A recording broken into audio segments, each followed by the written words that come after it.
Hey all, welcome back as I take you along my journey through the Grand Canyon, the Antelope Canyon, the Bryce National Park, and the Zion. And if you watched my previous video, I went through Grand Canyon and I went over a little bit about the West Grand Canyon, and now that we've covered pretty much the majority of the Grand Canyon and the Canyon Village and where to stay, whether Williams is going to be the right place for you or not. And if you want to stay at the Grand Canyon Village, there are plenty of lodging options available, by being a bit more on the pricey side than Williams. Now, in this video, I'm going to cover about the next wonder of the world, which would be the Antelope Canyon. And you would want to drive over to Page, Arizona. Page, as in, yeah, a book page. Um, it's an interesting name, I think.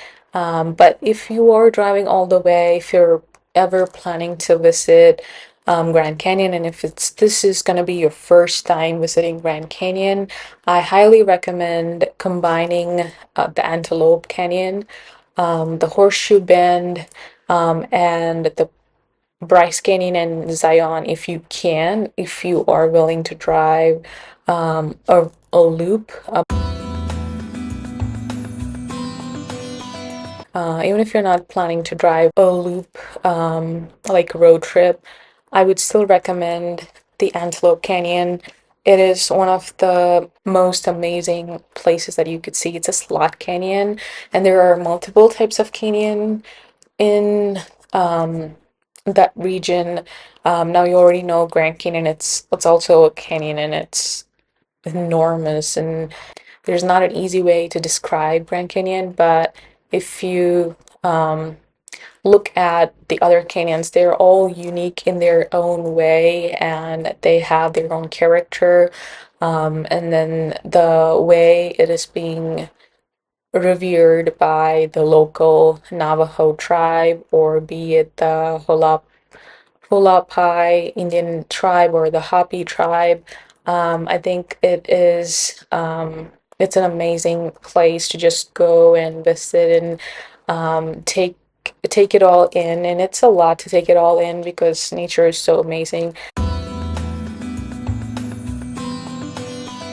But if you do get a chance, I would highly recommend going to Page, Arizona, and it's about like 2 hour 40 minute drive if you either way, like if you stay in Williams and if you drive from Williams to Page, Arizona, it's like 2 hour 40 minutes. It's like 163-mile long drive. And you just would like pretty much keep going north, and you would go past Flagstaff in order to do that set of drive. And there are also lots of places in Flagstaff, and there are also people who take a break in Flagstaff, and they have other places to visit in Flagstaff. So there's that, but definitely Page, Arizona. It's gonna be your main spot you wanna take a break at, and there's like the Horseshoe Bend over there. And the other route, which I would recommend if you're already in the Grand Canyon, if you're already like in the Canyon Village, and you are seeing all the spots, and it's not like quite dark yet or anything like that. It's again gonna be like 2 hour and like 2.5 hour drive. It's like 30 miles less than it is from Williams. But if you end up going from Canyon Village back to Williams and then back up north, that's gonna add another like couple hours to your drive. So you might as well, if you do go visit Canyon, the Grand Canyon, you might as well like start from the Grand Canyon, go all the way to like this watchtower, and then head up north towards Page on the Route 89. So that is what I would recommend. It's gonna cut short your travel by a couple hours, especially if you do end up thinking like, okay, maybe I'll go to Williams and then maybe I'll go to Page, I would not recommend that route. I would just say make a trip to the Canyon Village and then go all the way to the end, the Watchtower, and then you could drive up north towards Page. Now, Page, Arizona, it's a small town, but it is out of this world. Even the subway right there has a view that you would think, okay, it's like a $10 subway, or like a $12 subway, but the views outside, as soon as you walk out of the door, it is like out of this world. You are kind of transported into like the Jurassic Park world, or like, yeah, it is beyond mind blowing. And if you do get a chance to like stay in Page, Arizona, I highly, highly recommend taking a walk or taking a drive through this Overlook Drive. There's the scenic spot, and you could pretty much see the Colorado River from there. You can see Lake Powell. You can see the Glen Canyon, the dam, and the bridge. It is a must. It is like it's a must. If you are in Page, Arizona, you should just take a drive down there. Well, there isn't much to do in Page, Arizona other than like sightseeing, but you could these Google Map photos don't do justice to how enormous and how like vast the landscape is, and you can't even like capture with a 360 camera. Even if you have like the drones, you have to be in person just taking it all in. And I did that one of the evening. As soon like every road that you'd like travel in Page, Arizona, if it's gonna have like a downward slope, you could see the canyon like right in front of you, and it is quite astounding, just to see how vast the landscape is, and it is amazing, to see like years and years of history, through the land, and all of the layers of the soil. And yeah, it is so amazing. And if you are not scared of like heights or anything like that, there is a walkway on the Glen Canyon Bridge. So you could like park your car. I think there's a spot where you can park your car and you could walk along like the sidewalk on the Glen Canyon Dam. I couldn't visit the Glen Canyon Dam itself. I don't know if they've opened it up for visitors yet. By the time that I was there, they were not having any like visitors come in. That might have changed, but you could still like walk on that bridge. But keep in mind, it is a pretty deep fall. Um, just keep in mind it's gonna be a little bit scary if you're not if you are scared of heights. It's like a 710-foot drop from the bridge, maybe even like more than that. The canyon, the Glen Canyon Dam itself is like 710 feet like tall. So definitely the fall from like the view from the bridge to the Colorado River is probably more than that.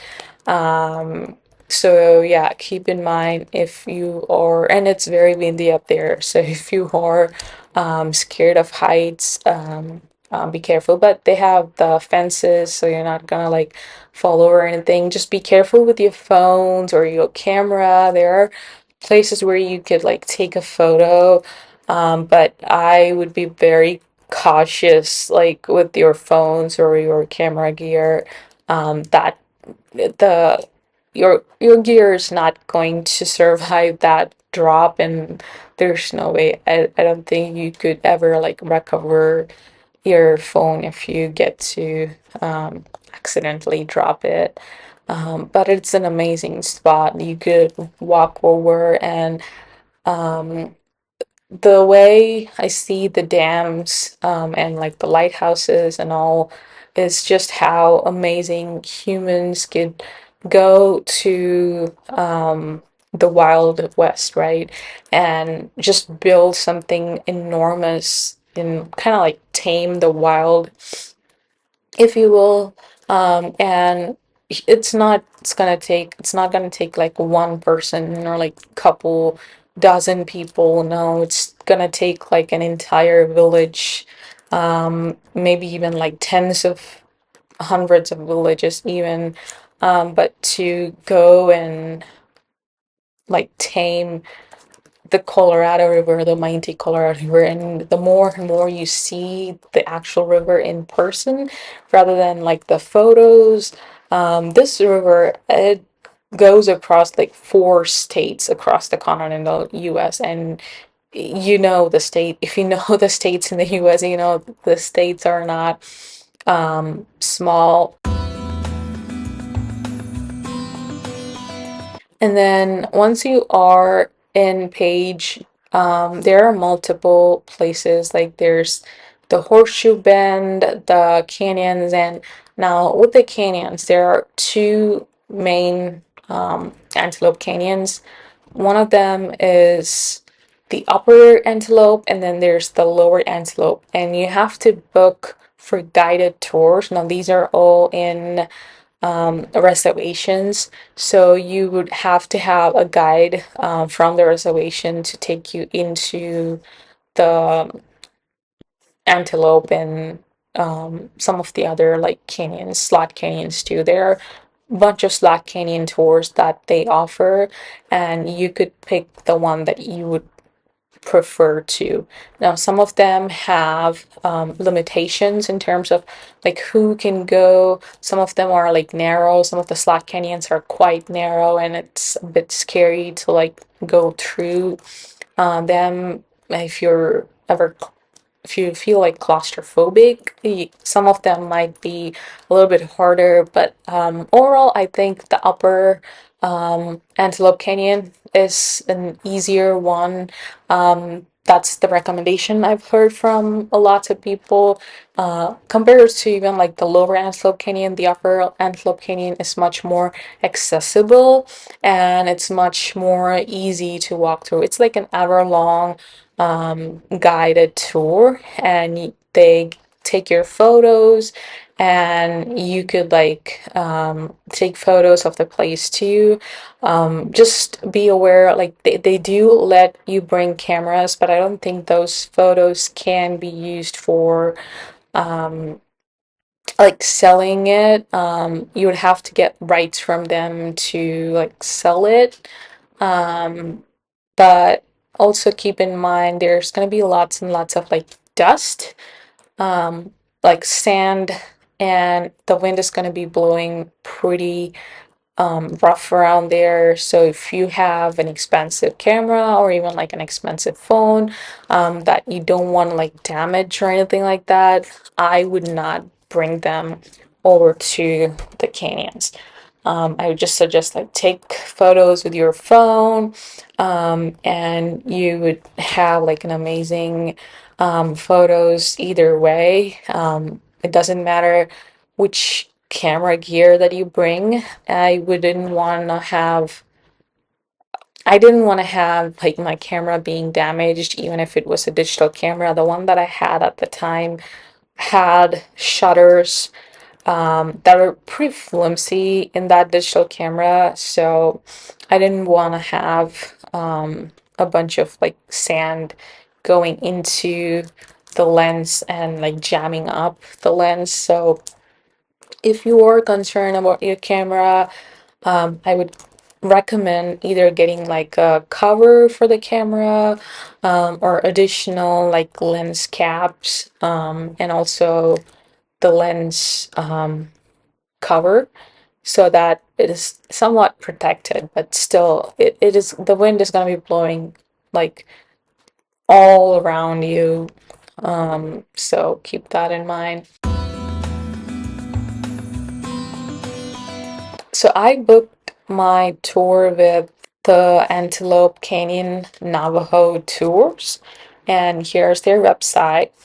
And this is not sponsored, but I just like their whole tour package. They have multiple times for the day, and you can see through the website about what's more important and like what's really important about the Antelope Canyon. These are like slack canyons that's formed through like hundreds of years, and once you get down to like the clothing, they also have recommendations based on the weather, like if it's summer versus like fall, spring, winter. And then they do say that, yeah, cameras are welcome, but no tripods or monopods or selfie stick. And then they also don't have the photography tour. That might change in the future. And also, the Antelope Canyon, it is a sacred place for the Navajo Nation. So, and so are the other canyons. So be respectful of the place. The pricing changes based on the time of the day. So normally it's like $100 per person, which includes the Navajo permit. So you also need a permit to enter the Navajo Nation, right? So once you get the Antelope Canyon tour, you have that permit. The 1140 tour, that is the most famous one, and that is the one that's going to cost a little bit more than the other. The reason for that is the way the light hits the canyons. So it might seem odd for some people, like, hey, this is not the time of sunrise or this is not the time of sunset. Why is this 1140 such like a weird high priced scenario? Well, imagine that you are walking into like New York City in like the morning or like night, but you are not walking towards the east, you're like walking towards the north. So almost like certainly the sunlight's not gonna hit directly on like the front or on the back. So the only time you would pretty much be able to see the sun is around the midday. And that is the reason that the 1141 is quite expensive. That is the time there's most sunlight into the canyons, and you would get super amazing photos, you would get super amazing views of the canyon. The color just like bounces off the canyon like in such amazing reds and oranges and like shades of pink. It is such a beauty to be able to see the canyon at that peak time. Now, I also heard there are people who do get into the canyons at night, but they do not offer night tours. So that might be something. Maybe they get to do it like as a private tour. The 1140 tour is like the most famous one. That is not to say that the rest of the tour is not, the rest of the times are not important, like the 8:20, 1 o'clock, or 3:20. You would definitely get different shades of the sun, and unlike it being like straight, there are curves and bends, so I would definitely say that there's going to be the way the sun hits in the evening and the way the sun hits in the morning. So definitely like it's gonna be different for the other times. It's not gonna be the same. The 1140 is the most famous one, and I know it says 1140 here, and then it says like 1040 here. So one quick note about that part is, So like Arizona, um, is it's a bit different. Um,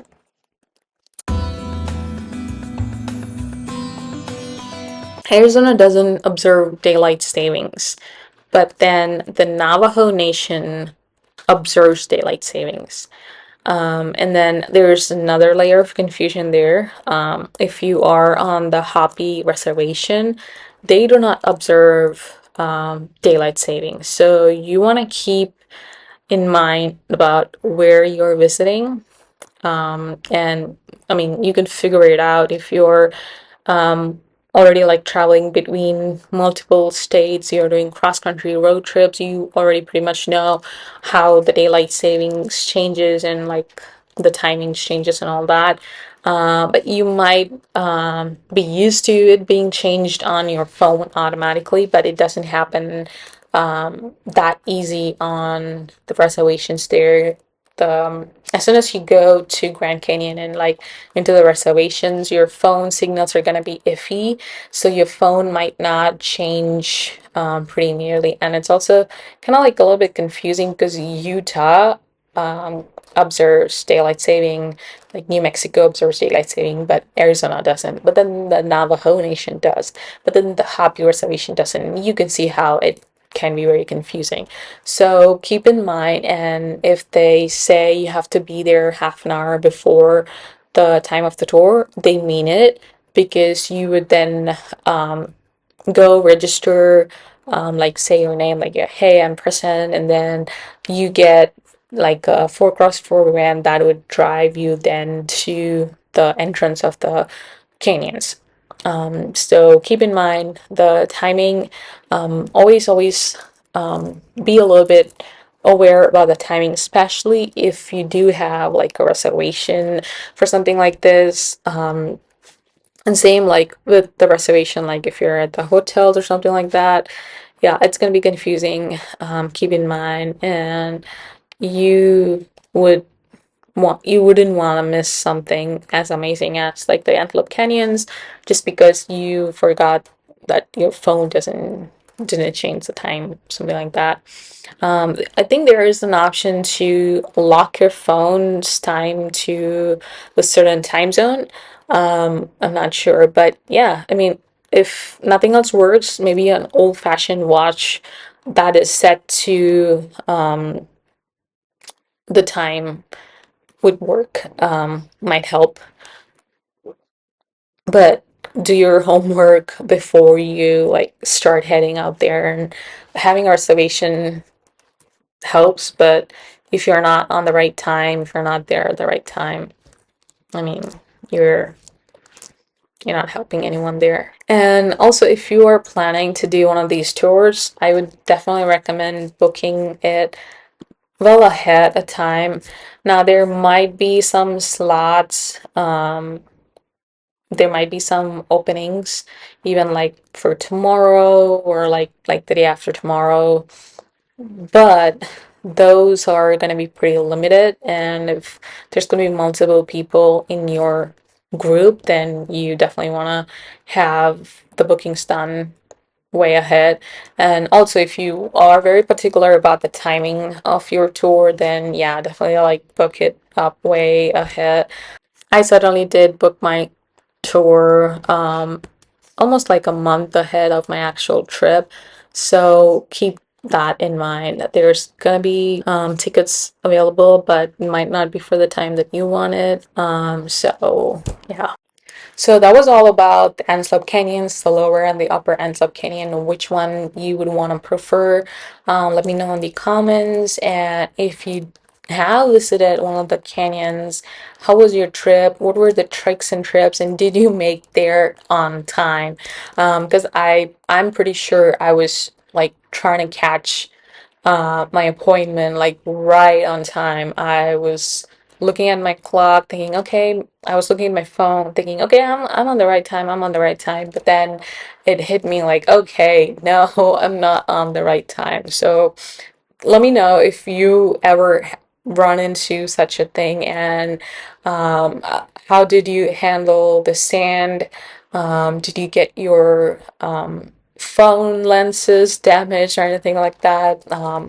Let me know in the comments. And hey, I'll see you in the next video, and we'll talk about the horseshoe bend in that. That's another whole different world. But until then, bye.